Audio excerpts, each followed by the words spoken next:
Hello students, आज हम लेकर आए हैं अव्यय शब्द। अव्यय शब्दों के बारे में हम पता करेंगे कि अव्यय शब्द है क्या और इसका वाक्य में प्रयोग हम किस प्रकार से कर सकते हैं और परीक्षा में प्रश्न किस प्रकार से पूछा जाएगा, और अगर अव्यय किसी सेंटेंस में वाक्य में दिया हुआ आ जाए तो हम उसको किस प्रकार से पहचानेंगे। तो बच्चों, अगर आपने मेरा चैनल सब्सक्राइब नहीं किया है तो प्लीज़ आप मेरे चैनल को सब्सक्राइब करें, और अगर आपको वीडियो पसंद आए तो वीडियो को लाइक करना, और सब्सक्राइब करने के बाद जो बेल आइकन का बटन होता है ना, उसको दबाना प्लीज़ मत भूलना, ताकि जब मैं आगे जो वीडियो डालूंगी तो उसका नोटिफिकेशन आपको मिल जाए। तो चलिए अब अव्यय के बारे में बात करते हैं कि अव्यय है क्या। चलो देखते हैं। अव्यय जिन शब्दों में लिंग, वचन, कारक आदि के संबंध से रूप में परिवर्तन नहीं होता है वे अव्यय कहलाते हैं। यानी चाहे उसका लिंग हो, वचन हो, कारक हो, कोई भी हो, उस पर कोई फर्क नहीं पड़ता है, वो ऐसे के ऐसे ही रहते हैं, तो उन्हें अव्यय कहते हैं। तो संस्कृत में देखो एक श्लोक दिया गया है, सदृशं त्रिषु लिंगेषु सर्वासु च विभक्तिषु वचनेषु च सर्वेषु यन्नवेति तत् अव्ययम्। इसका मतलब है कि जैसे तीनों लिंगों में चाहे कोई विभक्ति हो, वचन हो, इन सभी में जिसका कोई भी परिवर्तन नहीं होता है उसे अव्यय कहते हैं। तो अव्यय कुछ शब्द हैं, ये हम देख लेते हैं। कुछ अव्यय शब्द सर्वत्र, सब जगह, कुत्र कहाँ, अद्य आज, ह्यः कल यानी कि बीता हुआ कल, श्वः आने वाला कल,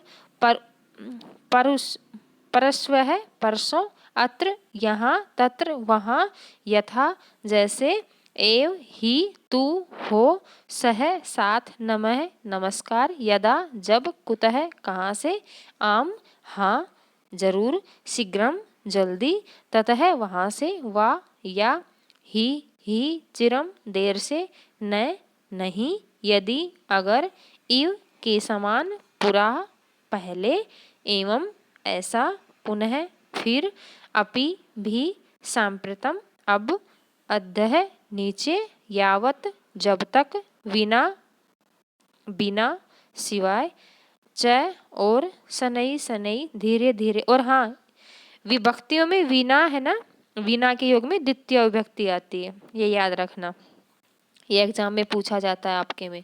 शनै शनै धीरे धीरे, पुनः फिर, सदा हमेशा, वृथा बेकार, कदापि कभी, इतः यहाँ से, यत्र जहाँ, ऊपरी ऊपर।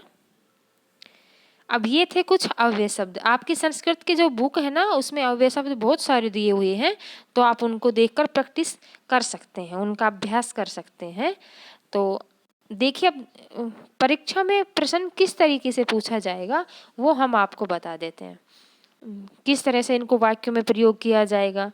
तो देख लीजिए, अधो प्रदत्त है मंजूषायाम दत्तया अव्यय चित्वा रिक्त स्थानानि पूरयत। तो इसमें दिया हुआ है कि जो मंजूषा दी गई है, कुछ शब्द दिए गए हैं नीचे, इनको अव्यय शब्द में ये जो वाक्य दिए गए हैं और इनको वाक्य में सही करके लिखना है हमें, इन मंजूषा की जो सहायता लेकर के हमें लिखना है।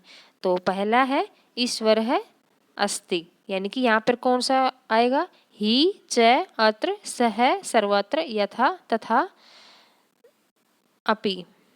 तो यहाँ पर आएगा सर्वत्र, यानी कि ईश्वर सब जगह है। यथा कर्मम तथा फलम, यानी जैसा कर्म वैसा फल। राम है सीता, च गच्छत राम और सीता जाते हैं। यथा राजा तथा प्रजा, जैसी राजा वैसा प्रजा।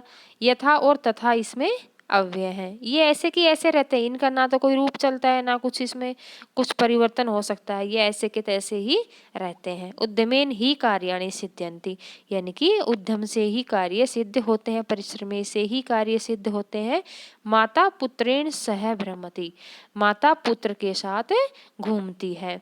तो इसका मतलब क्या हुआ कि ये अव्यय है, ये जो हमने हाईलाइट किए हुए हैं ये अव्यय है, और इनका वाक्य में प्रयोग करके अब हमने आपको बता दिया है। तो आप की बुक में जो अव्यय पद दिए गए हैं उनका थोड़ा प्रैक्टिस कर लेना, तो अव्यय शब्द शायद 2 नंबर के 3 नंबर के आते होंगे, वो आपके नंबर पक्के हो जाएंगे।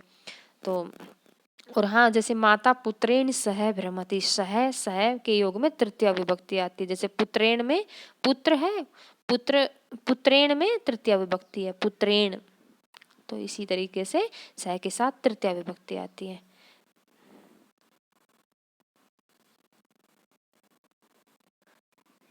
थैंक यू, वीडियो देखने के लिए थैंक यू।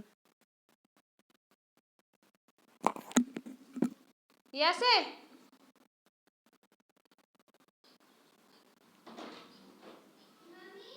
हाँ,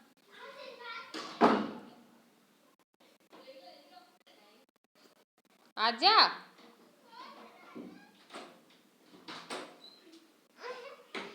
पूरा पहले डाउनलोड कर, आप अपलोड करें पहले, छोड़ दे रे लीड काटने दे, पड़ा के फोन। इसने एक बार